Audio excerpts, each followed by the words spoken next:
Hello. അപ്പോൾ ഒന്ന് പതിവ് പോലെ തന്നെ ഉച്ചയ്ക്ക് ചോറൊക്കെ തിന്നിട്ടുണ്ടായിരുന്നു. ചോറ് തിന്ന പാട് പിന്നെ അടുത്ത് തന്നെ നമ്മൾ പഠിച്ച സ്കൂളിൽ UP സ്കൂളിൽ പരിപാടി കാര്യങ്ങളിൽ വാർഷികം ഉണ്ടെന്ന് പറഞ്ഞിട്ടുണ്ടായിരുന്നു. പിന്നെ നമ്മളെ പഠിപ്പിച്ച സാറുമാരൊക്കെ ഇന്ന് പിരിയണ ദിവസമാണെന്നൊക്കെ പറഞ്ഞിട്ടുണ്ടായിരുന്നു. അപ്പോൾ പിന്നെ എന്തായാലും വെറുതെ ഇരിക്കില്ലേ വിചാരിച്ചിട്ട് ഒന്ന് പോകാമെന്ന് വിചാരിച്ചു. പിന്നെ പരിപാടിയും കാണാമല്ലോ, പിന്നെ ഒപ്പന ചെറിയ കുട്ടികളെ ഒപ്പനയും കാര്യങ്ങളൊക്കെ കാണാമെന്ന് വിചാരിച്ചിട്ടുണ്ടായിരുന്നു.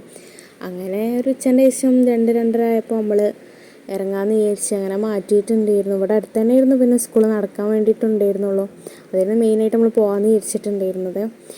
പിന്നെ ഈ വാച്യങ്ങൾ കണ്ടിട്ടില്ലല്ലോ, അപ്പോൾ നീ കാണിക്കാൻ വേണ്ടി എടുത്താണ്. ഞാൻ ഇവിടുന്ന് എല്ലാവരും കൂടെ നടന്നിട്ടുണ്ടായിരുന്നു. ഉമ്മയും നാത്തൂനും കാര്യങ്ങളൊക്കെ ഉണ്ടായിരുന്നു. അപ്പോൾ അങ്ങനെ നമ്മൾ എത്തിയ പാടെ തന്നെ ഏകദേശം ഒപ്പന കാര്യങ്ങളൊക്കെ കഴിഞ്ഞെന്ന് പറഞ്ഞാൽ ഒപ്പനയാണ് മെയിനായിട്ട് ഞാൻ കാണാൻ പോയത്. അത് നേരത്തെ കഴിഞ്ഞെന്ന് പറഞ്ഞിട്ടുണ്ടായിരുന്നു. പിന്നെ ഡാൻസും കാര്യങ്ങളൊക്കെ ഉണ്ടായിരുന്നു കുട്ടികളെ.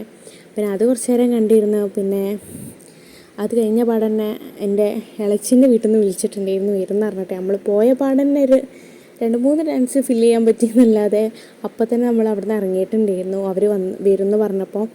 പിന്നെ അത് കഴിഞ്ഞ് വീട്ടിലെത്തി അവർ വന്നിട്ടുണ്ടായിരുന്നു. പിന്നെ അത് കഴിഞ്ഞിട്ട് അവർ കൊണ്ടുവന്ന സാധനങ്ങളായിരുന്നു. പിന്നെ അവർ കൊണ്ടുവന്ന സാധനങ്ങളിൽ നിന്ന് കുറച്ച് ആൾക്കാർ കൂടി കൊടുക്കാണ്ടായിരുന്നു. അപ്പോൾ ഇന്ന് ഇത്രയൊക്കെ ഉണ്ടായിരുന്നുള്ളൂ. അപ്പോൾ പുതിയ വിശേഷങ്ങളായിട്ട് വീണ്ടും കാണാൻ ഫോളോ ചെയ്യാൻ മറക്കല്ലേ. Okay bye, thank you.